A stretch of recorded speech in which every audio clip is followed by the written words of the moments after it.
نماز جمعہ کے سلسلے سے پہلے چند گزارشات. جیسا کہ ہر سال میں یہ عمل انجام دیتا ہوں، چونکہ اکثر ہمارے برادران جب جمعے کی نماز ختم ہو جاتی ہے تو کچھ ایسے سوالات کرتے ہیں جو جمعے کی نماز شروع ہونے سے پہلے ان کے علم میں ہونا چاہیے. جب تیر کمان سے نکل جائے تو پھر کسی کے اختیار میں نہیں رہتا. جہاں جہاں تک میرے برادران ہیں وہ ان چند گزارشات کو توجہ سے سنیں. پھر کوئی سوال بھی کرے گا تو ہم لوگ جواب دے سکتے ہیں، لیکن آپ کے کسی کام کا نہیں. سب سے پہلے تو یہ کہ جماعت کے سلسلے میں کس طریقے سے کھڑا ہونا چاہیے یہ کھڑا ہونے والا اپنے آپ بہتر جانے. کسی ایسی جگہ پر تسلسل قائم کر لیا جاتا ہے جو شرعاً تسلسل قائم نہیں ہوتا، اور پھر اس کے بعد ہم سے پورے سال سوال ہوتا ہے. مثلاً گزشتہ سال مسجد میں اس جماعت کا تسلسل قائم کیا گیا اور مسجد میں نماز پڑھی گئی. بہرحال کس طریقے سے انہوں نے تسلسل کیا یہ وہ جانے. اتصال کے جو شرائط ہیں ان کا خیال رکھنا ضروری ہے. پیش نماز نیچے ہو، ماموم اوپر ہو، اس لیے درگاہ کی طرف سے ماشاءاللہ سے یہ جگہ نیچے نشیب میں بنا دی گئی ہے. اور دوسرے جو شرائط ہیں اس کے اعتبار سے جمعے کا خطبہ 2 رکعت نماز کا ثواب رکھتا ہے، لہذا توجہ ہونی چاہیے. نماز جمعہ سے پہلے 2 خطبے ہیں. پہلا خطبہ بسم اللہ الرحمن الرحیم الحمدللہ الذی ہدانا لدینہ الذی ارتضاہ وسبیلہ الذی اصطفاہ ونصرنا لما یوجب الزلفۃ لدیہ والوصول الیہ فامرنا لاداء فرض الجمعات وما اوجب علینا فیہا من الطاعات وقسمہ لأہلہا من العطاء فی یوم الجزاء انہو هو العزیز الحکیم.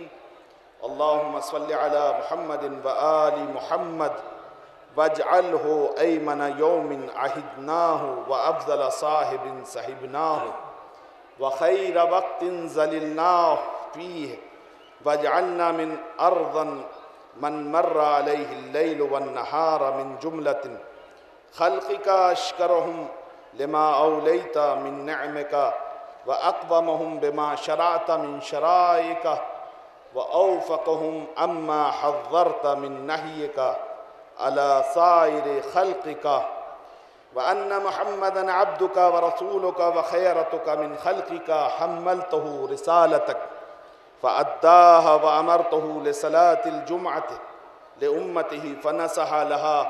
اللهم فصل على محمد وآله أكثر ما صليت على أحد من خلقك واجزه أن أفضل وأكرم ما جزيت أحدا من أنبيائك عن أمته إنك أنت العزيز الحكيم.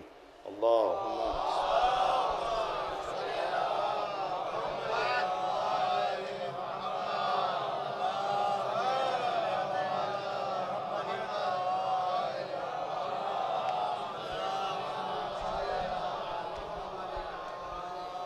بسم اللہ الرحمن الرحیم الحمدللہ رب العالمین. اللہم لک الحمد بدیع السماوات والارض ذا الجلال والاکرام رب الارباب والہ کل معلوہ وخالق کل مخلوق ووارث کل شیء لیس کمثلہ شیء وہو بکل شیء محیط. انت اللہ لا الہ الا انت الاحد المتواحد الفرد المتفرد وأنت الله لا إله إلا أنت الكريم المتكرم العظيم. والصلاة والسلام على محمد النبي الرحمة سيد المرسلين. اللهم صل على وعلى علي بن أبي طالب سيد البسيين. اللهم صل على محمد وفاطمة الزهراء سيدة نساء العالمين. وحسن المجتبى حجة الله على الخلق أجمعين اللهم صل والحسين الشهيد المظلوم وارث أمير المؤمنين وعلي بن الحسين زين العابدين ومحمد بن علي باقر علم الأولين والآخرين وجعفر الصادق وموسى بن الجعفر الكاظم وعلى علي بن موسى الرضا ومحمد بن علي الجواد وعلى علي بن محمد والحسن بن علي علیہ الصلاة والسلام. سب کھڑے ہو جائیں. والخلف القائم المہدی المنتظر الحجت بعد آبائه على خلقك المبدی النبیك ووارث علم الماضیین من الوسیین. اللهم اجعل عمری في اداء فرض الجمعات والحج والعمر ابتغاء وجهك يا رب العالمين. وصلى الله على محمد وآله الطيبين الطاهرين. بسم الله الرحمن الرحيم. قل هو الله أحد الله الصمد لم يلد ولم يولد ولم يكن له كفوا أحد.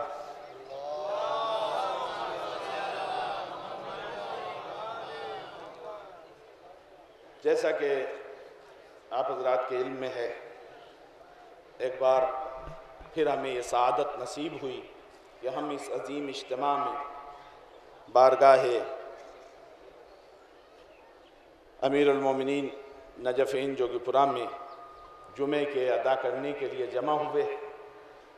یقیناً ہندوستان کے عظیم اجتماعات میں سے یہ اجتماع ہے. اجتماع بڑی اہم چیز ہے. 4 اور 6 لوگ بھی اگر جمع ہو جائیں تو اسلام اور رسول اسلام اور ائمہ برحق کا مقصد یہ ہے کہ اس اجتماع سے فائدہ اٹھایا جائے. چجائے کہ اتنا عظیم اجتماع کہ جہاں سینکڑوں بستیوں سے ہزاروں شہروں سے سب لوگ جمع ہوئے. جمعے کا اہم مقصد بھی یہی ہے کہ لوگ کانفرنسیں کرتے ہیں، اجتماعات کرتے ہیں، لیکن وہ جو لاکھوں روپے خرچ کر کے بھی مقصد حاصل نہیں کر پاتے، اسلام کی حکیمانہ پالیسی اس مقصد کو حاصل کرنے میں کامیاب رہتی ہے. اسی وجہ سے جمعے کے خطیب کے لیے لازم ہے کہ وہ روزمرہ کے مسائل، کم سے کم جو مسائل اسلام اور مسلمانوں سے متعلق ہیں اس پر گفتگو کرے.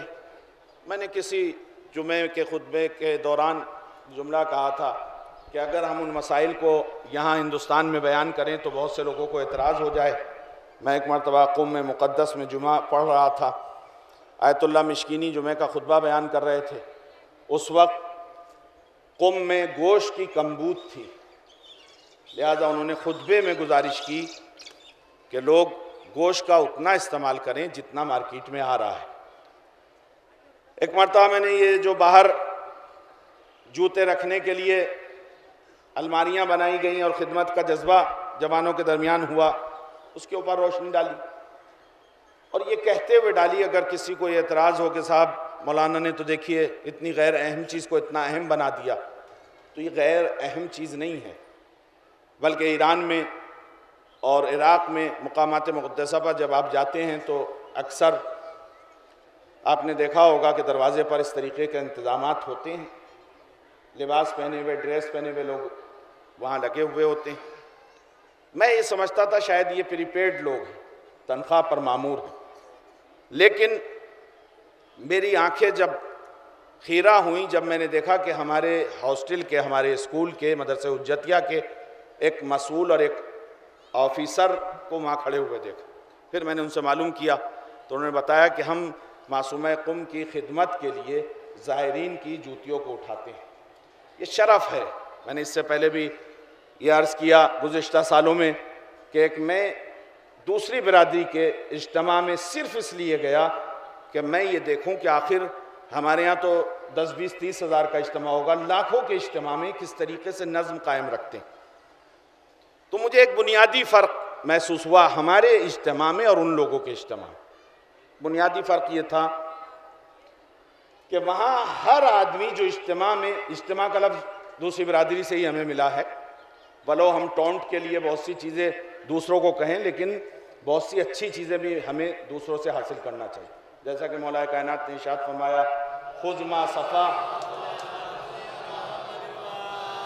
ودع ما قدر، جو اچھی چیز ہے ولو وہ دشمن کی ہو اسے تم لے لو، اور بری چیز غلط چیز ولو آپ کا باپ ہی کیوں انجام نہ دے رہا ہو اسے چھوڑ دو۔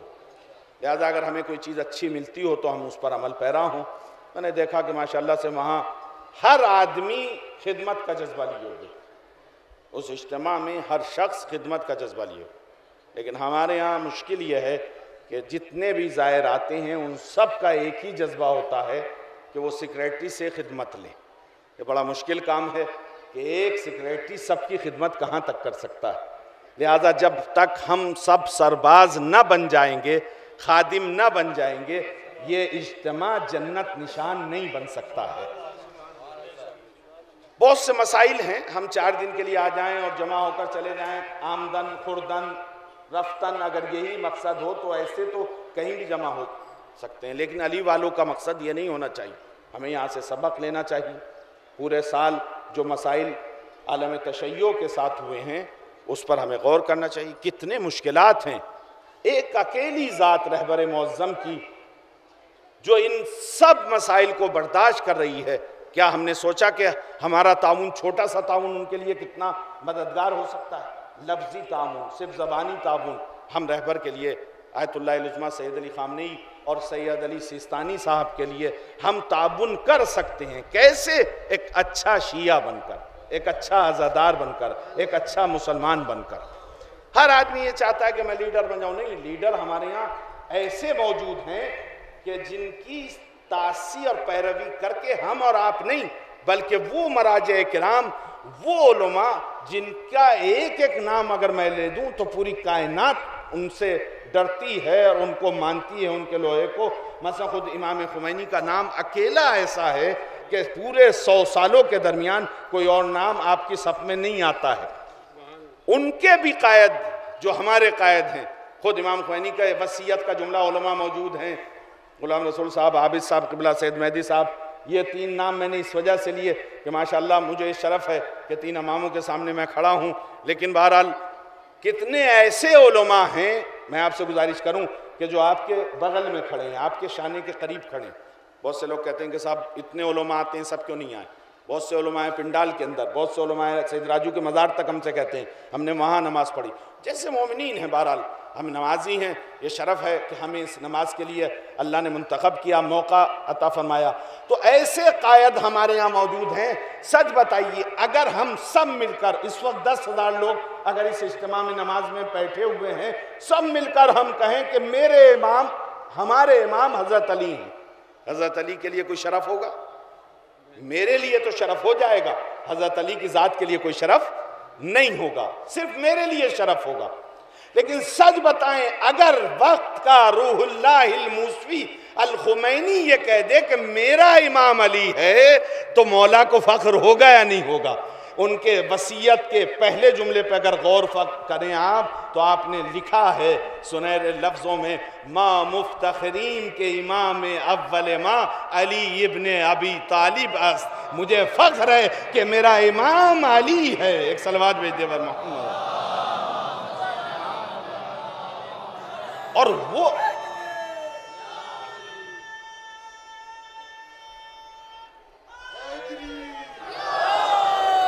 اور صرف ایک ہی نہیں،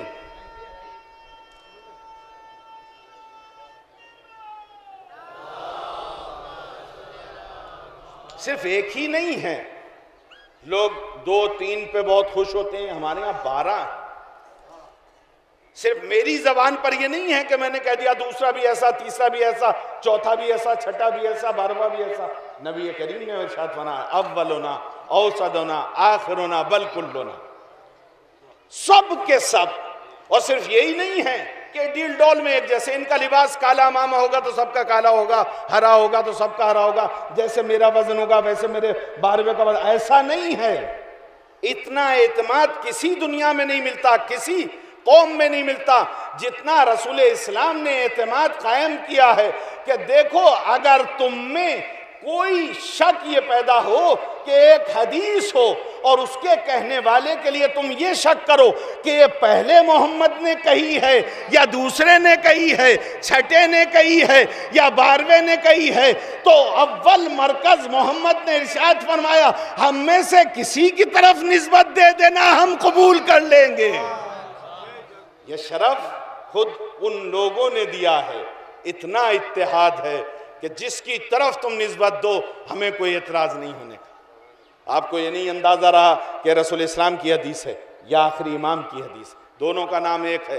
رسول اسلام فرماتے ہیں ولو یہ کہ میرے بیٹے نے کہا ہو تم میری طرف نسبت دے دینا، آخری امام فرماتے ہیں ولو یہ کہ ہمارے جد نے کہا ہو ہماری طرف نسبت دے دینا۔ یہ شرف ہے ہمارے لیے، ہمیں ایسے قائد ملے۔ لیکن یہ افسوس ہے ہمارے لیے کہ اتنے اچھے قائدوں کے پیروکار اگر برے ہوں تو ہم سے برا دن کسی کے لیے نہیں۔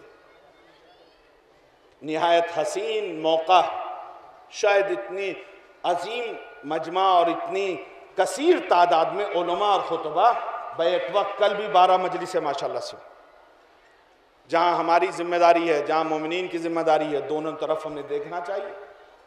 علماء کی ذمہ داری بھی اتنا خوش فہم نہ کر دیں۔ رسول اسلام نے خود تردید کی ہے ایسے لوگوں کی جو منبر پر پہنچ کر قوم کو اتنا خوش فہم کر دیں کہ اب بس وہ یہ سوچیں کہ ہمیں کچھ عمل کرنے کی ضرورت نہیں ہے، ہم یہاں آئیں، گھنٹہ بھر پنڈال میں بیٹھیں اور ہم جنت میں پہنچ جائیں۔ میں نے 15 سال پہلے شاید اسی منبر سے ایک جملہ کہا تھا کہ میں اس حدیث کا مخالف نہیں ہوں کہ جب تک ایک ایک شیعہ جنت میں نہیں چلا جائے گا، شہزادی جناب فاطمہ زہرا جنت کے اندر نہیں جائیں گے۔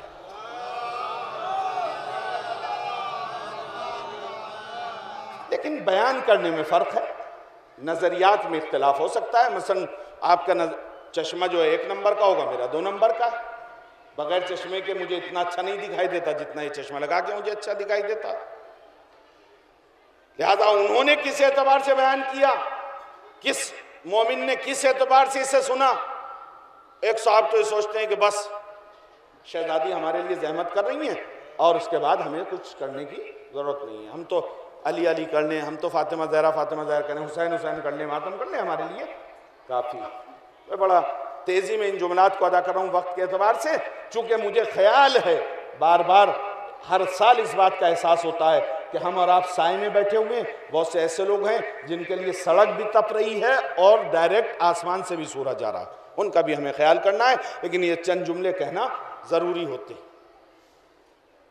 اتنا زیادہ ہم خوش فہم ہو جائیں کہ چونکہ شہزادی جنت میں جائیں گی نہیں، لیکن میں نے ابھی جتنا بھی وقت مجھے میسر ہوا جو حدیث سرنامہ کلام کے طور پر عرض کی، وہ آیت اللہ العظمہ سید علی خامنئی کی کتاب میرے مطالعے میں تھی، 250 سالہ انسان، اس میں نے اس حدیث کو حوالہ دینا ضروری تھا، اور میں نے عرض کیا کہ 5 منٹ کی تمہید کے بعد میں اس کا ترجمہ کر پاؤں گا، اس سے پہلے ترجمہ اگر کیا تو نہ آپ ماننے پہ تیار ہوں گے، آپ حدیث کا ترجمہ تو ترجمہ، مجھے مولانا ماننا چھوڑ دیں گے۔ نبی کریم نے اپنی بیٹی سے ارشاد فرمایا یا فاطمہ تو اے ملی فَإِنِّي لَا أَغْنِي عَنْكَ مِنَ اللَّهِ شَيْئًا، میری بیٹی فاطمہ تم اس پہ گھمنڈ نہ کرنا تم رسول کی بیٹی ہو، تم محمد کی بیٹی ہو، بلکہ قیامت کے دن جب تم اللہ کے حضور کھڑی ہو تو اپنے عمل کی بنیاد پر روشن ستارہ بننا، میری بیٹی ہونے کے اعتبار سے فخر نہ کرنا۔ فَإِنِّي لَا أَغْنِي عَنْكَ مِنَ اللَّهِ شَيْئًا، تم یہ گمان چھوڑ دو کہ قیامت کے دن تمہارا بابا تمہارے لیے سفارشی ہوگا۔ سچ بتائیے رسول اسلام اپنی بیٹی کی سفارش پہلے کریں گے یا اچھو اور بدھو اور نتھو کی بیٹی کی سفارش؟ جو رسول اپنی بیٹی کو عمل کی دعوت دے رہا ہو وہ آپ کی بیٹی کو کب بد عمل کہنے کے لیے تیار ہو سکتا ہے؟ اس کا مطلب یہ ہے کہ اگر جناب فاطمہ زہرا پوری شب مصلی عبادت پر اس با افتخار باپ کی بیٹی ہونے کے بعد کھڑے ہو سک کر اس طریقے سے عبادت کرتی ہیں کہ مسلمانوں کے عالم حسن بصری لکھتے ہیں قد تورمت قدما فاطمہ زہرا اس قدر عبادتیں کیا کرتی تھی کہ ان کی پنڈلیاں، ان کے قدم ورم اٹھا لیا کرتے تھے، ورم پا لیا کرتے تھے۔ سچ بتائیں، کوئی کنیز سیدہ بغیر عبادت کے کنیز بن سکتی؟ کوئی غلام علی بغیر عبادت کے غلام بن سکتا ہے؟ ارے صاحب ہم گئے تھے، جمعے کی نماز تو ہم نے پڑھ لی تھی، بس صرف جمعے کی عبادت ہم پر واجب کی گئی؟ جمعہ واجب تخیری ہے، صبح کی نماز بھی گزری، ظہرین جمعہ بھی ہے، مغربین بھی آئے گی۔ چلیے نماز شب کو چھوڑ دیجئے، اس لیے کہ سفر میں نماز شب جو ہے وہ علماء کے نزدیک ساقط ہو جاتی ہے، نافلہ ساقط ہو جاتی ہے۔ لیکن کیا وہ مولا جس کی شہادت ضربت ایسی شکل میں اختیار کی لگی ہو کہ جو سجدے کی حالت میں ہو، کیا اپنے چاہنے والے کو بغیر عبادت کے قبول کر سکتا ہے؟ ہرگز نہیں کر سکتا۔ اور عبادت کا مفہوم یہ نہیں ہے چونکہ آپ لوگ پنکھے کر رہے ہیں اور جس کے پاس رومال ہے وہ گرمی کی شدت کے اعتبار سے رومال سے ہوا کر رہا ہے۔ بس مجھے کہنے دیجئے کہ خود اس جمعے کے دن جو سورہ نازل کیا ہے اس میں خداوند عالم نے ارشاد فرمایا وَإِذَا نُودِيَ لِلصَّلَاةِ مِن يَوْمِ الْجُمْعَةِ فَاسْعَوْا إِلَىٰ ذِكْرِ وَذَرُوا الْبَيْعَ۔ جب تمہیں ندا دی جائے تو تم توڑ کر آؤ، فوری۔ اور یہاں جملہ کہنے کے بعد اسی سورے میں 2 آیتوں کے بعد پھر ارشاد فرماتا ہے وَإِذَا قُضِيَتِ الصَّلَاةُ فَانتَشِرُوا فِي الْأَرْضِ وَابْتَغُوا مِن فَضْلِ اللَّهِ وَاذْكُرُوا اللَّهَ كَثِيرًا۔ عجیب سا انداز ہے۔ اور جب تمام ہو جائے نماز فَإِذَا قُضِيَتِ الصَّلَاةُ فَانتَشِرُوا، تم منتشر ہو جاؤ۔ اور ایک جملہ منتشر ہونے کے بعد ارشاد فرمایا کہ منتشر ہونے کے بعد بھی ذکر خدا سے دور نہ رہیں اور ذکر خدا کثیر انجام دیتے رہیں۔ مسجد میں ذکر خدا کرنا تو سمجھ میں آتا ہے، لیکن اس کے بعد منتشر ہونے کے بعد پھر ذکر کرنے کا مفہوم کیا ہے؟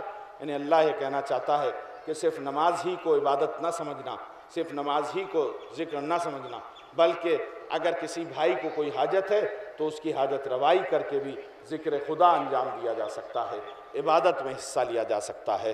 بس ہم اس دعا کے ساتھ کہ پالنے والے ہمیں زیادہ زیادہ خدمت دین کرنے کی توفیق عطا فرما۔ جتنے بھی مومنین آئے ہیں اور جو یہاں تک نہیں پہنچ پائے ہیں، جن سے گزارش اور سفارش کی گئی ہے، ان کی تمام جائز دنیاوی اور اخروی حاجات کو پورا فرما۔ یہ عظیم اجتماع ہے معبود، تو ہم سے ہمارے آقا کو راضی فرما، اس زمانے کے حاکم جس کو تو نے پردہ غیب میں رکھا ہوا ہے، ہم سے راضی ہونے کے ساتھ ساتھ اس کے ظہور میں تعجیل فرما۔ تمام علماء جہان میں جہاں جہاں موجود ہوں، تمام شیعیان علی جہان میں جہاں جہاں موجود ہوں، ان کی عزت، آبرو اور صحت کی حفاظت فرما۔ وآخر دعوانا الحمدللہ۔